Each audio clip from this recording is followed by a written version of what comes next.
Hello, this is Ian Hoffman with Lawrence Berkeley National Laboratory, and welcome to the first in our three-part webinar series on contracting for efficiency.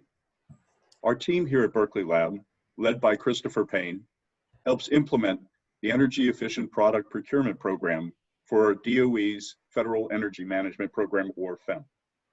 We conduct energy and cost-benefit analysis, help maintain the product list, and provide technical assistance to the procurement community on meeting the efficient purchasing requirements.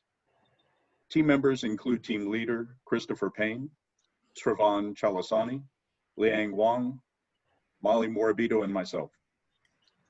So that's what we're doing today. We're supplying technical assistance. This Contracting for Efficiency webinar series is mostly for federal procurement officers and product specifiers. It's designed to help you increase your agency's compliance with federal purchasing requirements and achieve significant savings in cost and energy use. Today, we'll provide information on procuring efficient products, including best practices and tips. Our main speaker today is Sravan Chalasani, a researcher here at the laboratory. Sravan's work includes estimating the energy, cost, and greenhouse gas savings from the use of efficient products in the U.S. government. And he also conducts market assessments to help set the efficiency standards for designated efficient product categories. In addition to these projects, Sravan also looks at the impact of climate change on the quality and quantity of water available for U.S. manufacturing. Others on the team are standing by to take your questions at the end of the presentation. Now, we all know there have been some issues with Zoom and some security issues. We're trying to manage for that. Part of that is it's a little experimental. We've had to shut down the chat function. So if you want to ask a question, just navigate kind of to the bottom of the listing for your name and raise your hand. We're going to collect those folks who want to ask a question. We'll call on as many of you as we can at the end, and we'll selectively unmute you to hear your question and respond to it. Regardless, the session is being recorded and will be archived and posted to the web for your reference. Before turning it over to Sravan, we'd like to thank the Federal Energy Management Program and Program Manager Jeff Murrell for his continuing support of this work. With that, take it away, Sravan. Thanks for that introduction, Ian. Good morning, everyone, and good afternoon if you're on the East Coast. Hopefully everyone can see the presentation and can hear me properly, but if at some point you cannot either hear me or see the presentation, let us know and we'll figure it out. Like Ian mentioned, in today's webinar, we'll cover the benefits of purchasing and using energy efficient products and understand the policy drivers for purchasing energy efficient products in the federal sector. We will also mention a few resources that will be useful for figuring out the appropriate energy efficiency standards and help federal buyers in identifying and buying energy efficient products. We will cover other issues specifically related to drafting compliant contracts, verifying the delivery of energy efficient products, and best practices in procurement of energy efficient products in later webinars. Energy efficiency, as we all know, is using less energy for the same amount of service.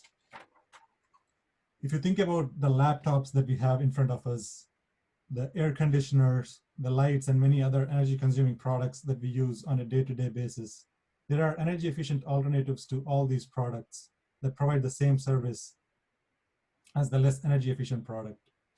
And energy efficiency can extend to cars and other vehicles and to buildings as a whole. But for the purposes of this presentation, we will stick to energy efficient products. There are significant benefits from buying energy efficient products. One of the benefits is that buying and using energy efficient products helps save operational expenses for a lot of federal agencies, and it will help agencies allocate more financial resources to their primary mission. In addition to operational energy cost savings, significant greenhouse gas emissions reductions can be achieved by using energy efficient products. In fact, in an analysis we did last year, we have estimated that the use of energy efficient products in the federal government can result in operational cost savings of up to $310 million annually, and greenhouse gas savings of up to 2 million metric tons of carbon dioxide equivalent. This is equivalent to avoiding annual greenhouse gas emissions from 230,000 US homes. The other benefit of buying energy efficient products is that federal government is a significant purchaser of energy consuming products. And by purchasing more energy efficient products, the market demand for these products increases, which can lead to more availability of these products in the market. The market power of the federal government can also promote innovation in energy efficiency. Understanding these benefits, the United States Congress passed policies like the Energy Policy Act of '92, which was later amended in 2005, the Energy Independence and Security Act of 2007, to promote the procurement of energy efficient products in the federal sector. Multiple executive orders over the years have clearly stated that all federal agencies should purchase energy efficient products whenever new purchases are made. The most recent executive order, EO 13834 in 2018, reiterates prior statutory requirements regarding the purchase of energy efficient products by the federal government. A product is considered as energy efficient if it is certified by Energy Star, the popular EPA program.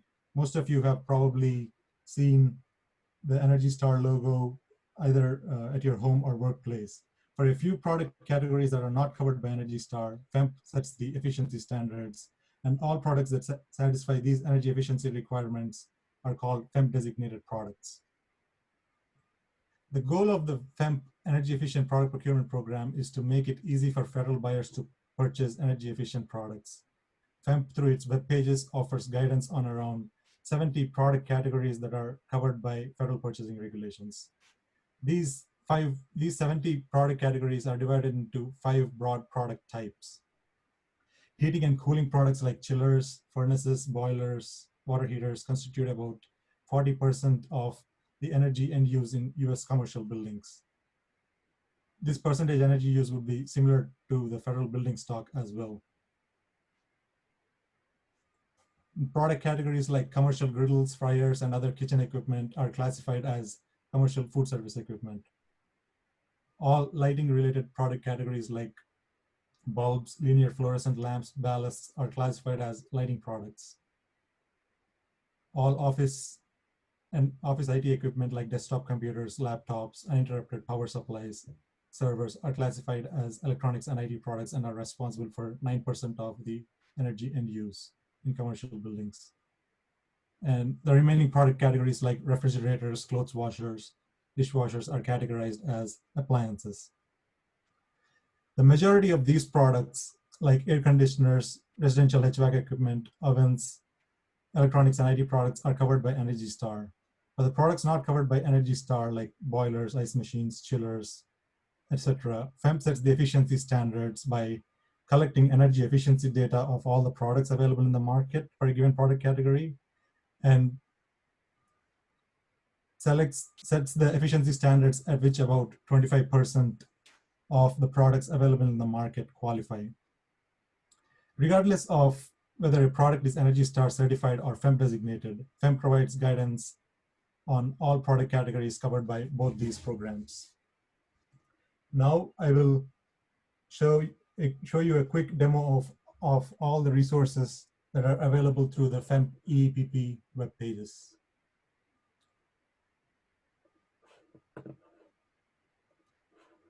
So if you go to your search engine and type in FEMP procurement,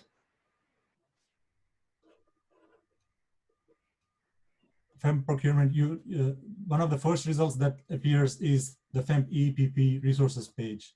And if you go and click to that link, this will be your gateway to all the FEMP resources regarding energy efficient product procurement. First, you have the link to all the legal authorities and the statutory requirements that I was mentioning earlier. Excuse me, Ron? Yes. We are not seeing your web page right now. We are still seeing the slides. Oh.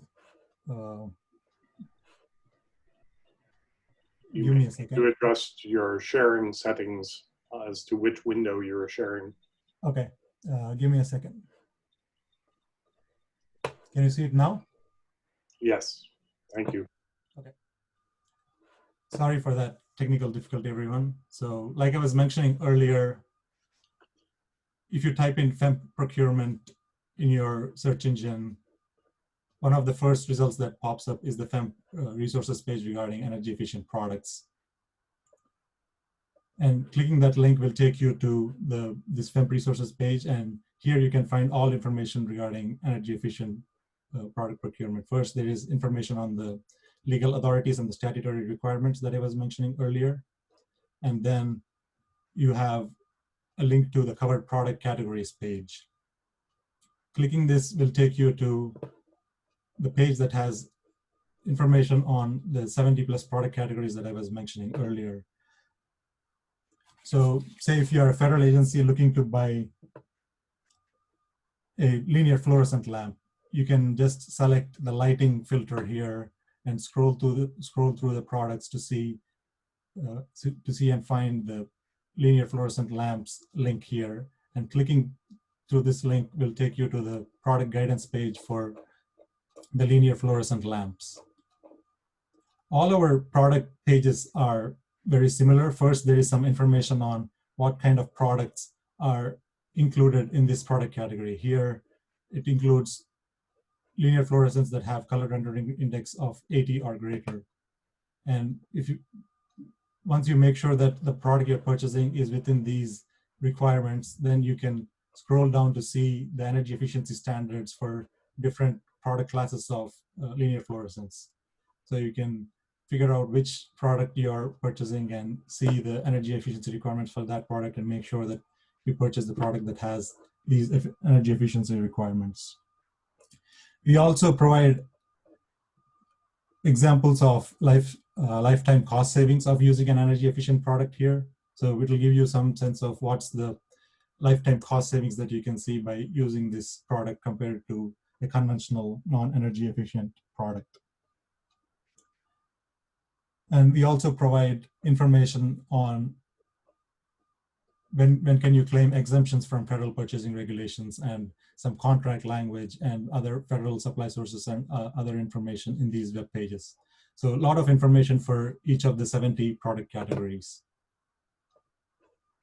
We also provide some cost savings calculators where you can estimate the lifetime cost savings of the specific purchase you are trying to make. So if you go to the cost calculators page and if you click through any of these links, you can type in the parameters of your purchase and see the lifetime cost savings for your specific purchase. So all this information is available in the landing page that you get if you type FEMP procurement in your Google search engine. Now, let me try to switch to the presentation.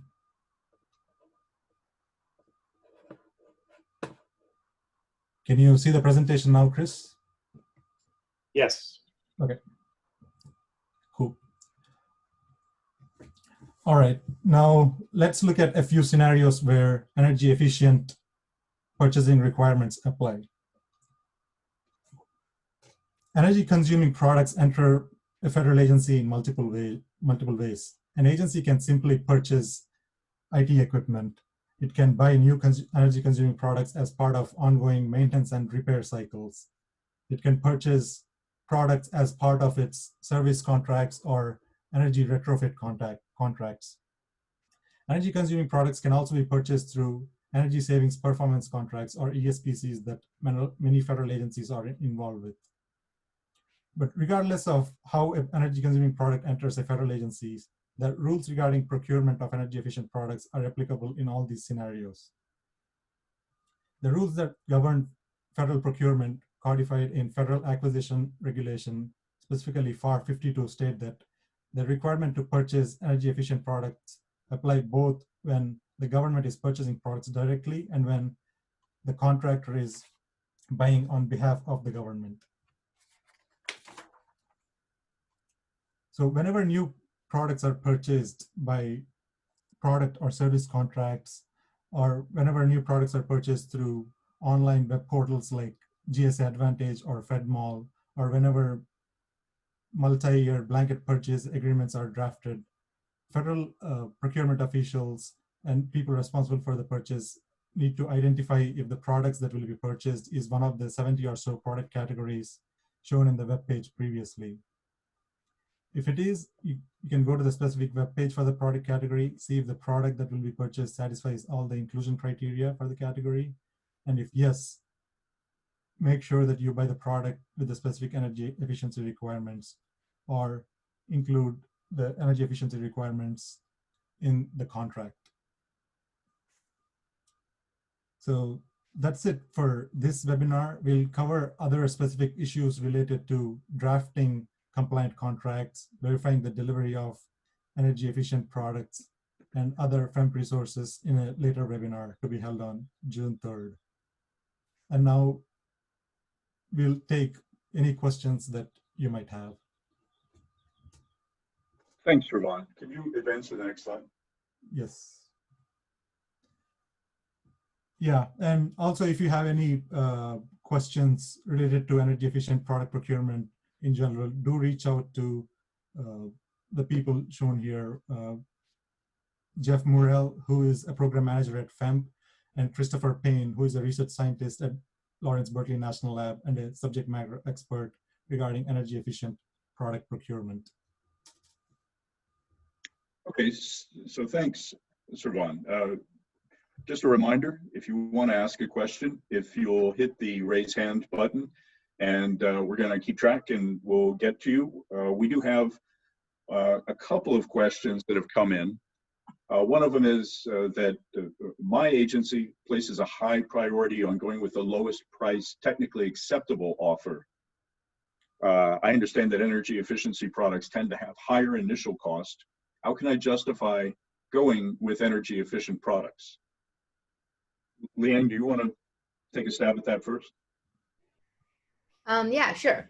So we actually do get that question fairly often, but as Savan talked about in his presentation, as part of the FAR Clause 52 states that all federal agencies are required to buy energy efficient product in the 70 or so product categories. So in the question, technically acceptable would mean that the product must meet the energy efficiency requirements first, and then out of those choices, you can choose the lowest price offer. And also in the FAR language, it says that agencies are required to buy cost effectiveness product on a life cycle basis, and typically energy efficient products that are on the cover product list are proven to be cost effective for the total duration of ownership.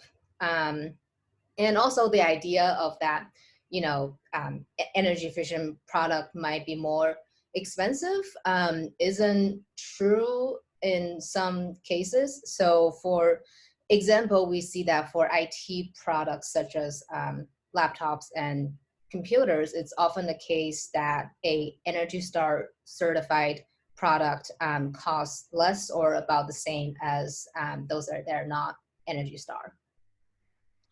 Thanks, Lane. Is there anyone else on the team who has anything to add? Okay, just one quick follow-up, Liang. To the extent that there is a differential between the cost of a standard and an efficient product, are there any options that agencies have for defraying some of that cost? Yeah, so there is, local utility incentives that agencies are often can be qualified for. And I believe if you go on to the Energy Star website, there is an option for you to enter in your zip code, and from there they might give you some options about what type of incentive is out there. Terrific, thank you. Let's see, another question here is, how do I know when I've written a contract that is compliant with the federal energy efficiency requirements? Molly, do you want to take that one? Sure, thanks, Ian. So that actually is content that we will be digging in a little bit more on in our second webinar, the follow-up to this one, which will be on June 3rd. However, to just briefly address the question, there's a difference between a contract that's merely compliant with efficiency requirements and a contract that is actually very likely to lead to an energy efficient purchase, which we call an effective contract. So there's three main things to include in a contract to make sure you're getting an energy efficient product in the covered product categories. The first is the FAR clause 52.223-15, energy efficiency and energy consuming products. To include that clause for the relevant product categories, you'll have effectively made a compliant contract. But you also want to include technical specifications for the product, ideally even a model number for a product that is energy efficient, which you can find on the Energy Star websites. They have all of the model numbers for the products that they have listed. And FEMP also has resources for technical specifications. That's also something you can reach out to the LBNL team to help you find. And then the third is including a description of how energy efficiency will be a part of consideration during the evaluation process. So most contracts have a section that focuses on how vendors will be evaluated. And that's a great place to add energy efficiency as a key consideration for purchasing. So really any place in the contract that you can drop that in really increases the chance that you will actually receive the most energy efficient and cost-effective products from a vendor. Excellent. Thank you, Monty. Does anyone else want to chime in with some extra detail? Okay. Just a reminder to the participants that we're standing by for your questions. If you want to raise your hand, we'll selectively unmute you. I think in the near term, let me just ask, how often do the efficiency standards get updated on the product pages? Chris, would you like to take that one?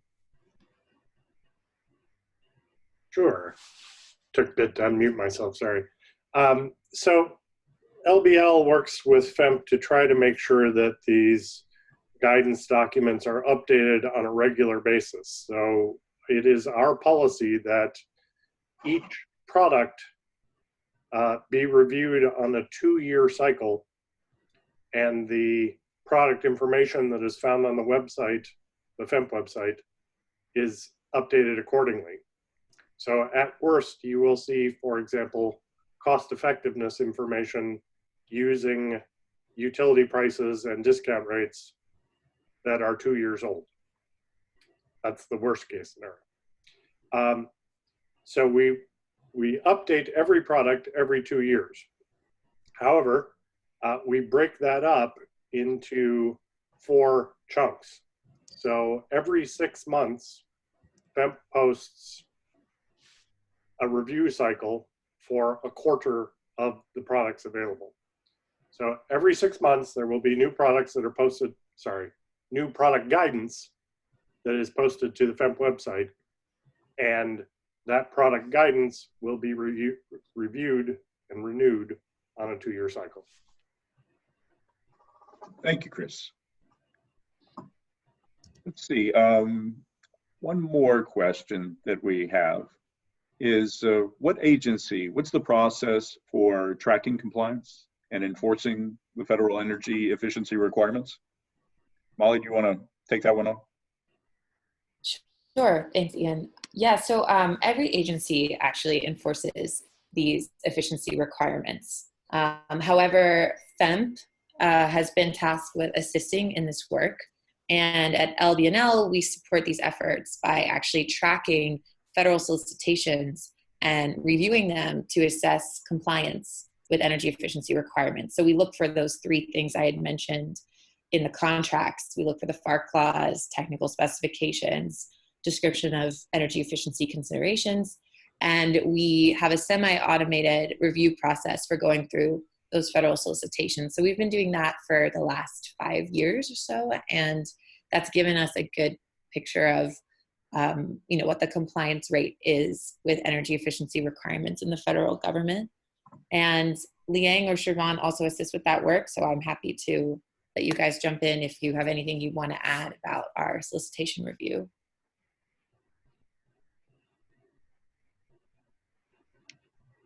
Okay. Just a reminder to the participants, you should be able to find the raise hand button down at the lower portion of the participants screen on the right-hand side. Again, if you, we have a question here from Roy Deichman, I hope. I'm not butchering that. Yeah, no, very good. Just have a question of how FEMP would overlap with greenhouse gas reductions. Is there any calculations done for specific projects and or products and to have some idea of what our long-term greenhouse gas reduction might be? Thank you for the question. I'll take that. This is Christopher Payne. Thanks for the question. There are a couple of answers that I would provide. One, for products that are covered by the EPEAT program, which are office equipment, electronics products, computers, laptops, copiers, printers, that kind of thing.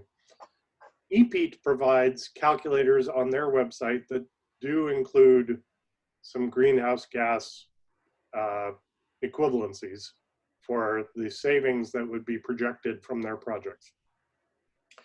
For Energy Star and FEMP designated projects other than those covered by EPEAT, the cost calculators that have been provided by FEMP or Energy Star have not typically included GHG equivalencies. There are a variety of reasons for that. We have considered updating the calculators to include such things. We haven't done so yet. I think what I would say is there are two ways one could go about getting that data. One would be to use the annual energy savings, lifetime energy savings that are shown in the cost calculators that are provided by FEMP and Energy Star, and then use other tools that are made available, for example, by EPA, to convert those kWh or BTU savings to appropriate greenhouse gas emissions factors in your region. The other thing that I would say is if you have specific products or specific project for which you would like help with that calculation, feel free to reach out directly to us at the email shown on the screen, and we can walk through how to do that calculation with you and help with that assessment. Thank you, Chris. Thank you. Let's see. I think we don't show any further questions. We'll, so Ron, if you don't mind advancing to the next slide. Yeah. All right. So this is a reminder. This is the first in 3 webinars, the second of which we're going to dive in a little bit deeper into kind of the practical steps of purchasing energy efficient products. And we're going to offer a few more resources for you to consider. And that webinar will be on June 3rd at the same time. And we hope you'll be able to join us then. Well, thank you now for your attendance. And we look forward to any questions by email. We're kind of standing by to help you with any part of this process. So we'll thank you once again for attending and hope to see you at the next one.